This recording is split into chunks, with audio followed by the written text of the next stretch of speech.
The air in the kitchen felt heavy, like it was holding its breath, when Sarah turned away from me, her shoulders stiff as she stirred her coffee.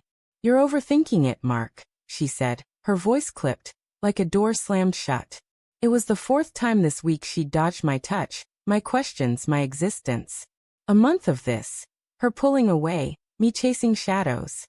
But it was the neighbor's compliment of all things that cracked the fragile shell of our routine.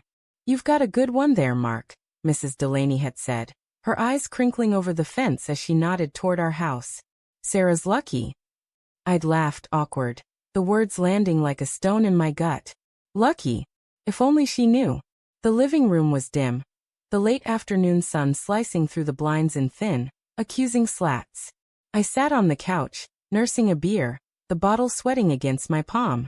Sarah was upstairs, her footsteps soft but deliberate, like she was pacing. Always pacing lately. I'd noticed the signs, her phone face down on the counter, the late-night work calls, the way her perfume lingered on her scarf when she came home past midnight. I told myself it was nothing. Stress. Her new promotion. But denial is a flimsy shield, and it was splintering fast. I replayed Mrs. Delaney's words, her kind smile.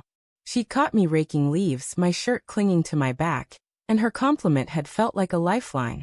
A reminder that someone saw me, even if Sarah didn't. I wanted to believe we were still us, the couple who danced barefoot in this very room 5 years ago, laughing until we collapsed on the carpet. But that was a different Mark and Sarah, wasn't it? Now her laughter was a ghost, and I was chasing it through a house that felt too big, too quiet. "Sarah?" I called, my voice louder than I meant. The pacing stopped. Silence stretched, taut as a wire. Then, her footsteps descended, each one a slow thud against my chest. She appeared in the doorway, her dark hair pulled back, her eyes guarded. "What is it?" she asked, leaning against the frame, arms crossed like a barrier. I swallowed, the beer bitter in my throat. "We need to talk." The words felt like gravel, but I pushed them out. "You've been distant. I don't know what's going on, but I can't keep pretending it's fine." Her lips parted, just for a second, before her face hardened. "I'm tired, Mark. Work's been hell. You know that." She turned toward the kitchen, dismissing me, but I caught the flicker in her eyes.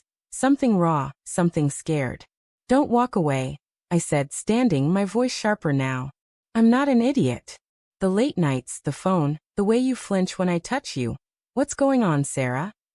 She froze, her back to me, one hand gripping the counter. The clock on the wall ticked, each second a hammer against my skull. "You're being paranoid," she said finally, her voice low, almost a whisper. But she didn't turn around. She didn't look at me. Paranoid. The word stung, but it wasn't wrong. I'd spent weeks second-guessing myself, replaying every moment. The way she'd smiled at her coworker, Tom, at the company barbecue. Too long, too warm. The way she'd started wearing that red dress again, the one she said made her feel alive. I'd told myself it was nothing, but doubt is a seed, and it had taken root. "Sarah," I said, softer now, stepping closer. "If something's wrong, we can fix it. Just tell me." She turned then, and her eyes, God, her eyes, were a storm of guilt and defiance. "You want the truth?" she asked, her voice trembling. "Fine. I'm not happy, Mark. I haven't been for a long time." The words hit like a punch, stealing my breath. I stared at her, the woman I'd loved for a decade, the woman I'd built a life with. "What does that mean?" I asked, my voice barely holding together.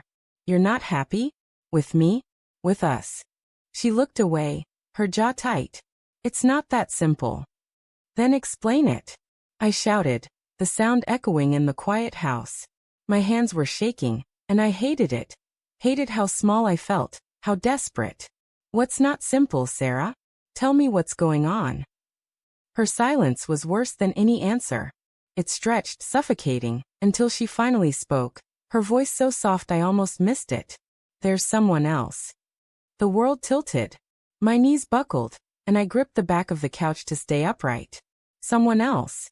The words were a blade, slicing through every memory, every promise. I saw her in flashes, laughing with me on our honeymoon, crying when we lost our first dog, kissing me goodnight just last week. How could there be someone else? Who? I managed my voice hoarse. Who is it? She shook her head, tears spilling now, but she didn't answer. She didn't need to. I saw it in her face, in the way her shoulders curled inward, protecting the secret she'd already let slip. Tom. The co-worker with the easy smile, the one who'd lingered too long at the barbecue. His hand brushing hers as they passed a plate. I'd seen it, hadn't I?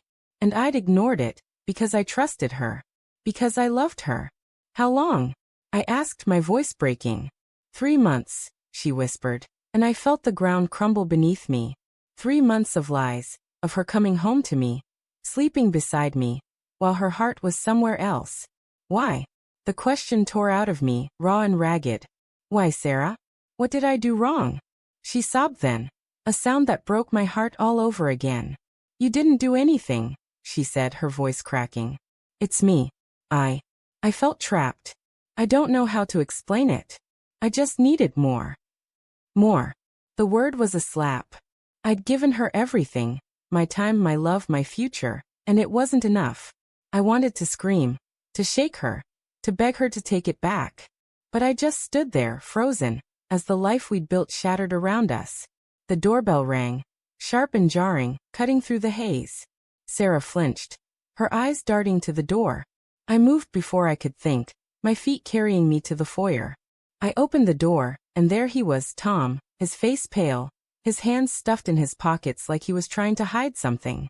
He didn't meet my eyes. Mark, he said, his voice unsteady. I need to talk to Sarah. Rage surged hot and blinding, but I didn't move. I just stared at him. This man who'd stolen my wife, my life. She's here, I said, my voice cold as ice. But you're too late. I turned back to the kitchen, where Sarah stood, her face a mask of guilt and fear. And in that moment, I saw it. The truth I'd been too blind to face. It wasn't just Tom. It was her. She'd chosen this. She'd chosen to break us. Mark, she whispered, reaching for me, but I stepped back. Her touch was poison now, and I couldn't bear it. I'm done, I said, the words final, like a door locking. You wanted more? You've got it. But you don't get me. I walked out, past Tom, past the house that held our memories, into the dusk where Mrs. Delaney's words still lingered. Lucky. Maybe I would be someday. But not today.